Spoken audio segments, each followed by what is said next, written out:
Ya, bismillahirrahmanirrahim. Selamat pagi anak-anak.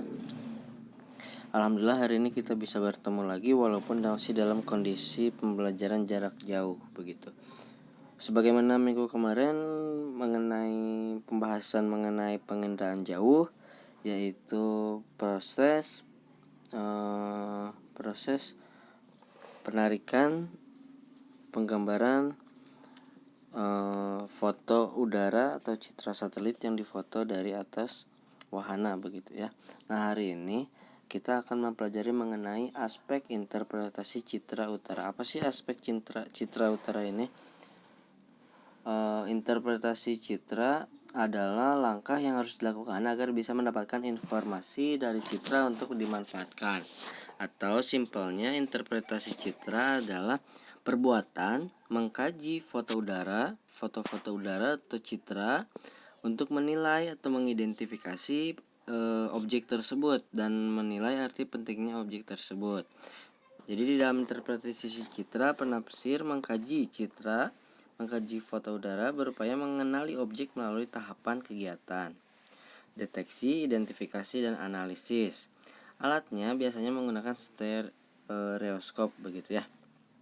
Nah, seperti pada gambar ini. Ini adalah foto udara suatu daerah difoto dari atas menggunakan pesawat begitu. Nah, kita interpretasi citra artinya adalah kita mengidentifikasi apa sih itu yang warna putih, apa sih itu yang warna biru. Nah, itu namanya interpretasi ya. Oke, kita masuk. Unsur interpretasi citra yang pertama ada yang namanya rona. Rona adalah, silakan ditulis di buku geografinya, tingkat kegelapan atau kecerahan suatu objek begitu.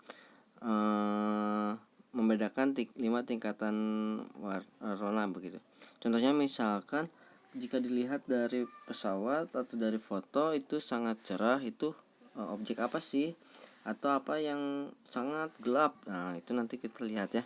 Yang pertama adalah rona, tingkat kecerahan dan kegelapan. Rona, kegelapan dan kecerahan ini dipengaruhi oleh pertama permukaan objek dengan permukaan kasar banyak menghamburkan sinar sehingga ronanya gelap begitu. Kayak misalkan pepohonan dan sebagainya, itu ronanya gelap. Kemudian warnanya, objek berwarna gelap sedikit memantulkan sinar sehingga ronanya gelap. Warnanya misalkan warna hitam begitu dan sebagainya. Kemudian kelembaban, objek yang lembab cenderung ronanya gelap. Kayak pohon tadi, pohon itu kalau dilihat dari atas itu gelap ya. Kemudian daya pantul objek, air jernih sedikit memantulkan sinar sehingga berwarna gelap. Nah, jangan salah, air juga atau sungai atau danau kalau dilihat dari atas dari foto udara itu warnanya gelap begitu ya. Oke, yang kedua ada warna. Kalau warna ini apa yang tampak oleh mata begitu ya. Warna dapat mengenali objek. Jadi yang pertama tadi ada rona, cerah dan gelapnya suatu objek. Kedua ada warna. Tiga ada tekstur. Tekstur ini adalah terdiri atas kasar, sedang, dan halus begitu. Jadi terlihat di dalam foto, terlihat apakah itu si bendanya kasar, terlihat kasar, atau terlihat sedang, atau terlihat halus. Contohnya kita kalau misalkan melihat hutan di dalam pohon tentu terlihat seperti kasar begitu ya. Berbeda dengan kita melihat air begitu atau danau, itu kan halus. Nah, hutan bertekstur kasar sedangkan lapangan rumput bertekstur halus. Nah, ini kita lihat contoh rona, warna, dan tekstur yang barusan dijelasin begitu.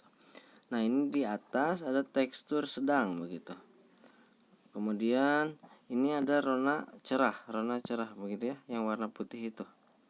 Nah, warna putih tingkat kecerahan. Nah, rona gelap. Nah, yang ini rona gelap. Pun ada warna hijau, itu tentu pepohonan. Adapun teksturnya kasar tuh, kelihatannya kalau pohon-pohon itu kasar gitu ya. Kelihatan kasar, berbeda dengan rumah-rumah halus begitu ya. Sama ini nih, sungai juga halus. Dan warna begitu ya. Kalau rona tadi gelap terangnya suatu objek, rona. Kemudian warna itu ya warna untuk memisahkan benda-benda dan menjadi ciri suatu objek, dan tekstur itu kasar halusnya suatu benda begitu ya. Kita lanjut lagi. Yang keempat ada yang namanya bentuk. Kalau bentuk ini objek yang mudah dikenali begitu. Kayak misalkan sawah berbentuk petak. Kemudian kalau sekolah SMA, SMP, SD, kalau dari atas itu bentuknya biasanya huruf O begitu ya. Tengahnya buat upacara, atau huruf H, atau huruf L, atau huruf U. Nah, itu namanya sekolah biasanya. Kemudian bentuk dari lapangan sepak bola tentu persegi panjang. Nah, itu bisa dilihat dari bentuknya. Kemudian yang 5 adalah ukuran. Ukuran itu baik berupa jarak, luas, tinggi, kemiringan, dan volume. Misalkan pasti ukuran rumah akan lebih kecil dari gedung umumnya. Atau misalkan tadi lapangan sepak bola ukurannya pasti lebih besar daripada lapangan futsal dan sebagainya. Itu namanya ukuran. Nah, seperti ini. Bangunan gedung terlihat dari bentuknya yang persegi panjang. Gitu. Itu pasti gedung. Oke. Ini Aceh. Rumah tinggal itu ukurannya lebih kecil dari gedung atau gudang. Nah, itu ya. Gudang itu besar gitu, yang ada di kiri bawah. Sedangkan rumah itu kecil-kecil. Itu ukuran. Oke. Yang keenam adalah pola. Kalau pola susunan keruangan objek atau keserasian suatu bentukan untuk bentukan yang lainnya gitu. Contohnya misalkan sungai alam dari hulu sampai hilir lebarnya tidak sama, sedangkan sungai irigasi lebarnya sama, itu pola. Dan pemukiman di daerah yang sulit mendapatkan air tanah cenderung menggerombol atau berpusat, sedangkan pada daerah yang mudah mendapatkan air cenderung menyebar. Oke, nah seperti ini sungai alam terlihat dari polanya yang tidak beraturan. Kalau irigasi yang dibuat oleh manusia biasanya sama begitu ya, beraturan. Nah, ini namanya pola. Adapun yang ketujuh namanya situs.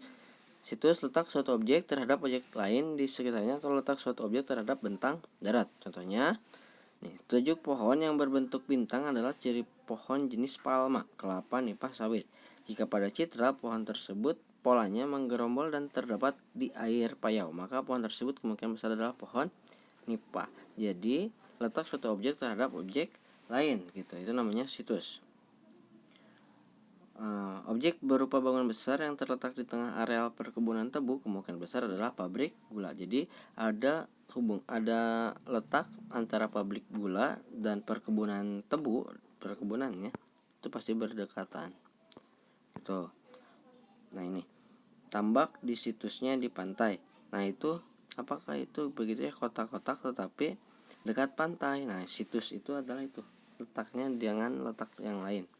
Hubungan letak salah satu wilayah objek dengan objek yang lain. Itu tambak ya, tambak ikan. Yang kedelapan ada asosiasi, keterkaitan antara objek yang satu dengan objek yang lain. Nah, ini adalah keterkaitan suatu objek dengan objek yang lain. Contohnya misalkan ini, stasiun kereta api pasti berasosiasi dengan rel ganda, dengan rel keretanya. Tidak mungkin ada stasiun dan jika tidak ada rel keretanya. Lapangan upacara dengan asrama militer itu selalu ada, atau gawang dengan lapangan sepak bola. Nah, itu adalah asosiasi, adalah keterkaitan. Contohnya ini pemukiman kalau hari ini pasti berasosiasi dengan jalan. Gitu ya. Yang 9 bayangan. Bayangan itu untuk melihat bangunan yang tinggi begitu ya, memperjelas dan mempertebal objek yang terlampau kecil begitu ya. Jadi kalau ada benda yang tinggi pasti mempunyai bayangan. Oke. Nah, contohnya kayak gini. Nah, tebal bayangan mengindikasikan tinggi objek begitu. Semakin tebal maka semakin tinggi begitu. Oke. Nah, ini apa yang kecil? Karena ada bayangannya, kita bisa lihat bahwa benda itu adalah bangunan yang tinggi. Jika dilihat dari bayangannya itu adalah menara atau tugu. Gitu ya. Oke. Apa sih manfaat penginderaan jauh? Yaitu satu, pemantauan daerah bencana. Jika ada bencana tentu selalu akan memfoto citranya untuk melihat kondisi di lapangan. Kedua adalah inventarisasi sumber daya alam, itu untuk melihat sumber daya alam apa saja gitu ya, pola lipatan minyak bumi dan sebagainya. Adapun untuk observasi lingkungan, oke. Kelebihannya aman karena data diambil langsung tidak diambil langsung di lapangan, jadi melalui pesawat atau wahana ya. Kemudian yang kedua, data dapat diambil dalam periode ulang yang pendek sehingga mudah mengetahui terjadinya perubahan data. 3, murah jika dibandingkan dengan pengambilan data langsung ke lapangan. 4, satu citra mencakup wilayah yang sangat luas. Kekurangannya apa? 1, tidak dapat mengambil data informasi objek yang berada di bawah kulit bumi karena keterbatasan kamera itu. Kedua, ketepatan interpretasi sangat tergantung pada kemampuan dan pengalaman interpreter. Oke, untuk hari ini kita cukupkan sekian mengenai aspek interpretasi citra. Untuk silakan ditulis di buku tulis geografi ya. Assalamualaikum warahmatullahi wabarakatuh.